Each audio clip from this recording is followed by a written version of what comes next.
السلام عليكم ورحمة الله وبركاته. ازيكم؟ عاملين ايه؟ اخباركم ايه؟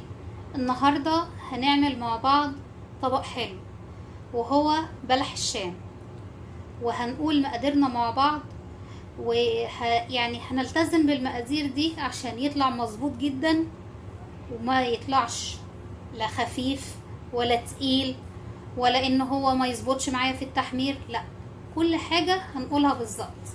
معانا كوباية كبيرة من الدقيق، ومعانا معلقة كبيرة من النشا، ومعانا معلقة كبيرة من الزبدة، ومعانا 3 بيضات، ومعانا كوباية مية كبيرة غير مغلية، ومعانا رشة فانيليا. تمام، وهنبدأ مع بعض ونشوف هنعمل ايه. في الأول نيجي هنا بجيب حلة غير لاصقة، بنزل فيها بالمية، كوباية المية بتاعتي الأول. كوباية المية قلنا ان هي كوباية مية باردة، تمام زي ما احنا شايفين كده. وبنزل عليهم بمعلقة الزبدة بتاعتي، معلقة كبيرة من الزبدة، تمام. برضو بشغل النار عليهم عشان يسخنوا لمجرد ان الزبدة تسيح، مش ان المية تغلي. انا مش عايزة غليان، انا عايزة سخونية فقط. حلو، خليكم معايا. هي بدأت اوريدي بتسخن اهيت، والزبدة بتسيح معايا زي ما احنا شايفين كده. بفضل اقلب فيها بسرعة عشان يختلطوا يتجانسوا الزبدة والمية مع بعض. هنا عندي الزبدة والمية خلاص اتجانسوا مع بعض. بنزل بكوباية الدقيق بتاعتي، تمام زي ما احنا شايفين كده، وانزل عليهم بمعلقة النشا، واقلب بسرعة عشان يتجانسوا برضو بنفس الاسلوب ده كده، وما خليش اي حاجة تكلكع معايا. افضل اقلب بسرعة لحد ما يحصل التجانس. هنا هما اتجانسوا معانا كليا. طفيت النار وهسيبهم يبردوا لمدة 10 دقايق او ربع ساعة قبل ما انقلهم للعجان عشان ابدأ اخلط البيض والفانيليا معاهم. خليكم معايا. اجي هنا معاكم، انا نزلت العجينة في العجان اهوت. بنزل عليها ب3 بيضات. انا المفروض لو هعجنها بايدي مش بالعجان او بالمضرب بنزل ببيضة بيضة واحدة واحدة، لكن انا هنزل بيهم كلهم مرة واحدة وبالفانيليا عشان ادي الخلاط او العجان سرعته في الخلط او الخفق بتاعهم، وعشان احصل على تجانس مظبوط. هنا زي ما شفنا مع بعض انا حصلت على عجينة متجانسة تماما وناعمة جدا زي ما احنا شايفين كده، تمام. بطلعها واحطها في كيس الحلواني واجهز القمع الخاص بالبلح الشام ونشوف مع بعض.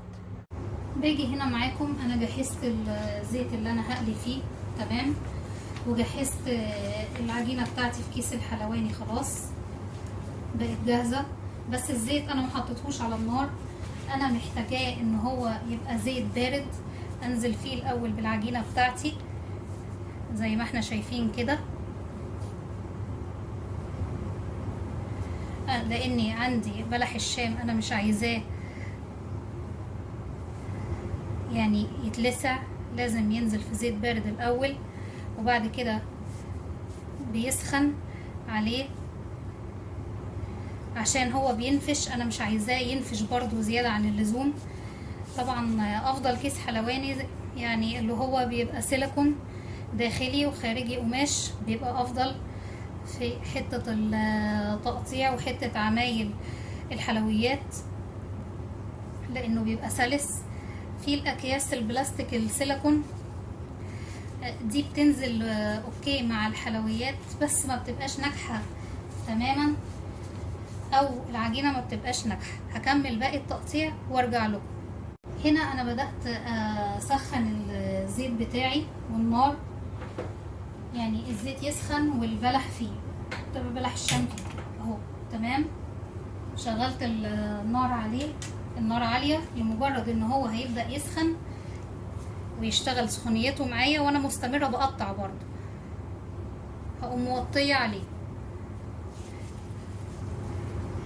بلح الشام من الحاجات اللي هي بتتعمل في البداية على زيت بارد، ما بيتعملش على زيت سخن عشان ما يتحرقش وعشان يطلع مظبوط معانا.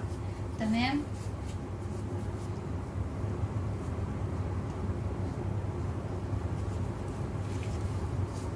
الزيت هيبدأ يسخن معايا اهو، بس انا لازم اخليه يسخن كويس.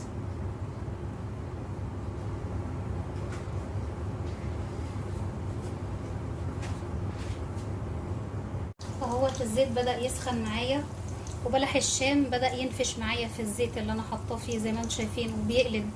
انا عايزاه كده. لو انا كنت نزلته والزيت سخن هنلاقيه نفش بصورة كبيرة جدا، وما خدش الشكل بتاعه الصح بتاع بلح الشام. لا يعني الشكل راح اللي هو بتاع القمع نفسه.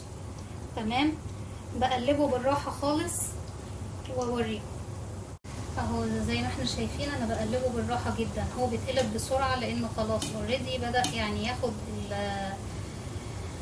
التسوية اللي انا محتاجاها، وبيقلب ومحافظ على الشكل بتاعه. لو كان الزيت سخن ما كانش حافظ على الشكل بتاعه نهائي. خليكم معايا. هنا خلاص البلح الشام بتاعي بدأ ياخد معايا اللون الذهبي الجميل. بقلبه عشان ياخد اللون من كل الاتجاهات زي ما احنا شايفين كده ويستوي تماما.